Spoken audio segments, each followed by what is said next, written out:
देखो, हम आपका बिल्कुल भी टाइम वेस्ट नहीं करने वाले, क्योंकि अगर अभी आपकी बॉडी शेप बिगड़ी हुई है, चेहरे पे पिंपल्स हैं, स्टाइल एंड लुक्स बेस्ट नहीं है और आप अपना ट्रांसफॉर्मेशन करके ग्लो अप करना चाहते हो, तो आपको बस ये स्टेप्स फॉलो करने हैं जो हम अभी आपको बताने वाले हैं और आप अपना बेस्ट वर्जन बन जाओगे। No bullshit guide, only most effective steps. तो शुरू करते हैं सबसे पहले स्टेप 0, माइंडसेट। ये स्टेप सबसे इंपॉर्टेंट है, क्योंकि बिना सही माइंडसेट के कोई भी ट्रांसफॉर्मेशन और ग्लो अप मुश्किल है। यानी ये चीज आसानी से नहीं होने वाली है। अगर ये करना इजी होता तो हर कोई आज अपना बेस्ट वर्जन होता। अब क्योंकि आपको जल्दी और आसानी से रिजल्ट्स नहीं दिखेंगे, इसके लिए आपको मेंटली स्ट्रांग रहना पड़ेगा और माइंडसेट सही रखना होगा, और तभी आप गारंटेड रिजल्ट्स देख पाओगे। तो यहाँ हम आपकी ग्लो अप जर्नी को 2 कैटेगरीज में डिवाइड कर सकते हैं, long term wins and short term wins. आपके सारे एक्शन से इंस्टेंट रिजल्ट्स नहीं आएंगे। जैसे कि अगर आप अपने ग्लो अप में फिजिकली फिट बनना चाहते हो, तो आपको जिम जाकर रिजल्ट्स देखने में और मंथ्स लग सकते हैं। ये एक लॉन्ग टर्म विन है। जबकि वहीं शॉर्ट टर्म विन्स वो चीजें होती हैं जो इंस्टेंटली रिजल्ट्स देती हैं, जैसे एक अच्छा हेयर कट लेना जो आपको सूट करता हो। इसीलिए कोई भी फेक एक्सपेक्टेशंस ना रखते हुए पहले ही अपने माइंड को प्रिपेयर कर लो कि भाई ग्लो अप करने में लगेगा टाइम और जाएगी मेहनत। अपने ग्लो अप जर्नी के लिए क्लियर इंटेंशन सेट करो ताकि आपका मोटिवेशन बना रहे, क्योंकि अगले जो स्टेप्स हैं उन्हें कंसिस्टेंटली फॉलो करने के लिए आपको मोटिवेशन की बहुत जरूरत पड़ेगी। स्टेप 1,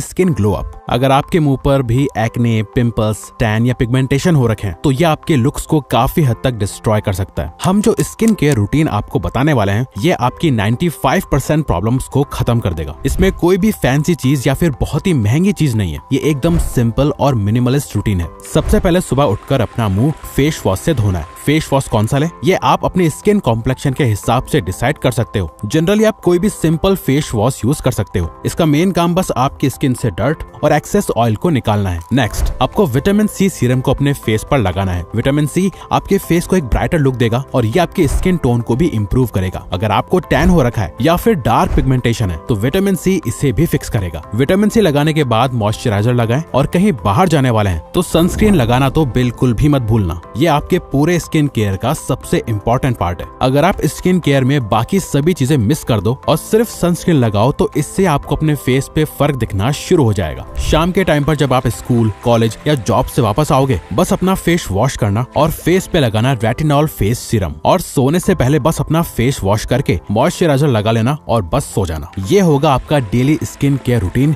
जो आपको हर रोज फॉलो करना रहेगा। It is quite easy and affordable. अब प्रो टिप है, स्किन केयर के साथ साथ आपको दिन का 3.5 से 4 लीटर पानी पीना है। इससे आपकी स्किन मॉइस्ट लगेगी और ये आपको एक हेल्दी लुक देगा। Step 2, body aesthetics. अगर आप एक मेल हो तो एक अच्छी फिजिक आपके ग्लो अप की फाउंडेशन है, जो आपके सेल्फ कॉन्फिडेंस और सेल्फ इमेज इंप्रूव करने के लिए जरूरी है। सेल्फ कॉन्फिडेंस के साथ साथ लोग भी आपको नोटिस करना शुरू करेंगे और आपको और रिस्पेक्ट देने लगेंगे। हम यहाँ बॉडी बिल्डर टाइप की एक्सट्रीम बॉडी की बात नहीं कर रहे, बल्कि हम बात कर रहे हैं एक लीन और एस्थेटिक फिजिक की। इसके लिए आपको कुछ स्पेसिफिक मसल ग्रुप्स ही ट्रेन करने होते हैं, जिसके लिए आपको एक कंसिस्टेंट वर्कआउट रूटीन और क्लीन डाइट को मेंटेन करना पड़ेगा। एक एस्थेटिक बॉडी के लिए आपको अपने अपर चेस्ट, शोल्डर, ट्रैप्स, एब्स और बाइसेप्स ट्रेन करने पड़ेंगे। अब देखो, अगर आप मोटे हो तो आपको कटिंग करनी होगी, जहां आपका फैट लॉस होगा। अगर आप बहुत ज्यादा पतले हो तो आपको बल्किंग करनी पड़ेगी, यानी ज्यादा खाना खाना पड़ेगा। लेकिन ज्यादातर इंडियंस की स्किनी फैट फिजिक होती है, जिसमें उनका मसल मास बहुत कम होता है और फैट ज्यादा होता है। इसे सही करने के लिए आपको पहले बल्क करके अपना मसल मास बढ़ाना होगा और फिर कटिंग करके फैट को कम करना होगा। तब जाके आपकी बॉडी एस्थेटिकली शेप में नजर आएगी। इसीलिए जरूरी है डेली एक्सरसाइज करना, जहां आपको प्रोग्रेसिव ओवरलोड फॉलो करना है। प्रोग्रेसिव ओवरलोड का मतलब होता है वेट इंक्रीज करते रहना। इसके लिए आप डंबल्स भी यूज कर सकते हो या नॉर्मल कोई वेट भी। तो प्रोग्रेसिव ओवरलोड होता है कि अगर आज आपने 10 किलो के डंबल उठाए, तो एक हफ्ते बाद ट्राई करना कि आप 11 या 12 किलो के डंबल उठा पा रहे हो या नहीं। अगर आप नहीं उठा पा रहे हो तो 10 किलो के जो डंबल्स हैं उनके रैप्स को इंक्रीज कर देना। रैप यानी अगर आप 10 किलो के डंबल से 10 रैप मार रहे हो तो उसे बढ़ा के 12 या 14 कर दो और इसे एक हफ्ते तक करो और फिर देखो कि आप वेट बढ़ा पा रहे हो या नहीं। ये सिंपल सा तरीका इंडियंस के लिए बेस्ट है, जो उनकी स्किनी फैट फिजिक को लीन मस्कुलर बनाने में हेल्प करेगा।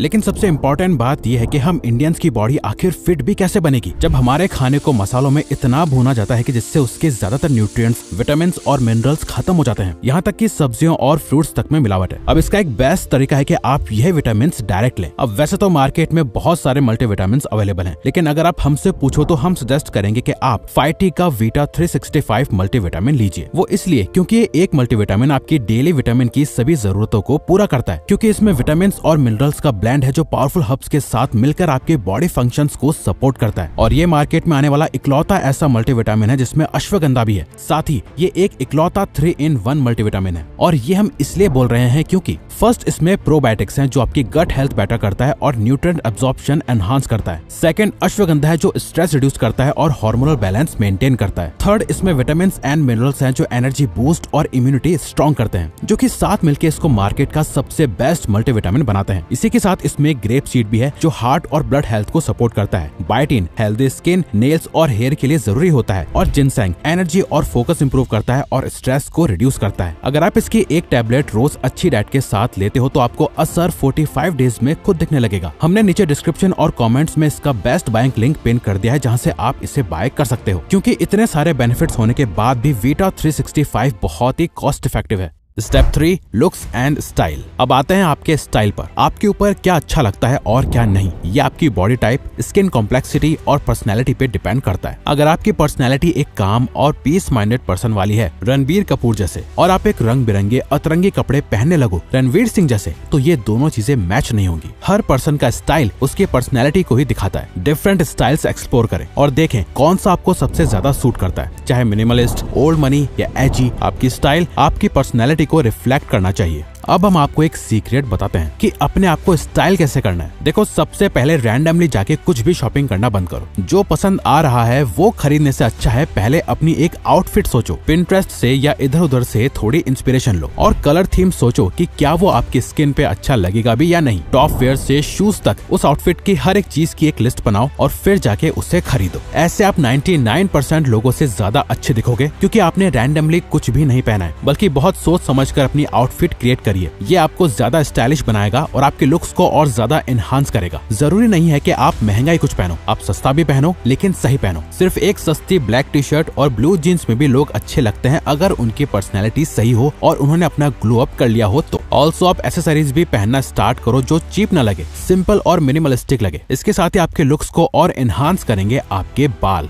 Step 4, right hair style. आपका हेयर स्टाइल आपके लुक्स का बहुत इंपॉर्टेंट पार्ट है। एक अच्छी स्टाइलिंग महंगे कपड़ों के साथ बेकार हेयर स्टाइल आपके ओवरऑल लुक को बहुत खराब कर देगा। वहीं अगर एवरेज स्टाइलिंग के साथ अच्छा हेयर स्टाइल भी हो तो वो आपके लुक्स को, ग्लो को 10x कर देता है। सबसे पहले तो अपने आसपास वाले रैंडम नाई के यहाँ जाना बंद करो और याद रखो, कभी बालों में ज्यादा एक्सपेरिमेंट नहीं करते। अगर आपके ऊपर लॉन्ग हेयर अच्छे लगते हैं तो उन पे ही टिके रहो, और लॉन्ग अच्छे नहीं लगते तो शॉर्ट पे ही टिको। ज्यादा एक्सपेरिमेंट मत करो। अपने सही हेयर स्टाइल फिगर आउट करने के लिए वीडियो को पॉज करके इस चार्ट को देखो। अपने फेस शेप को देखो, ओवल, राउंड, स्क्वायर एटसेट्रा, और ऐसा हेयर स्टाइल चुनो जो आपके फेस शेप पर सूट करे। हेयर के साथ साथ फेशियल हेयर भी इंपॉर्टेंट है, जिसके लिए आपको ओवरऑल ग्रूमिंग पर भी फोकस करना है। Step 5, grooming. एक अच्छा ग्रूमिंग रूटीन इंश्योर करता है कि आप हमेशा पॉलिश्ड और वेल मेंटेन्ड दिखेंगे। हर हफ्ते कम से कम एक बार ग्रूमिंग रूटीन फॉलो करें, जिसमें trimming, shaving, facial hair shaping और नेल्स को क्लिप करना शामिल हो। ये छोटी छोटी चीजें आपकी ओवरऑल अपीयरेंस को एनहांस करती हैं और आपको एक रिफाइंड लुक देती हैं। अगर आपकी बियर्ड थिन या पैची है तो उसे क्लीन शेव कर लो। अच्छी बियर्ड आपके लुक को शार्प बनाती है। रेगुलर ट्रिमिंग से बियर्ड को वेल मेंटेन रखें ताकि वो अट्रैक्टिव लगे। सिर्फ साफ और वेल ग्रूम रहने से आपकी अट्रैक्टिवनेस कई गुना तक बढ़ जाएगी। रेगुलर ग्रूमिंग से आपका अपीयरेंस हमेशा फ्रेश और प्रेजेंटेबल रहेगा। Now last and most important step is step 6, hygiene.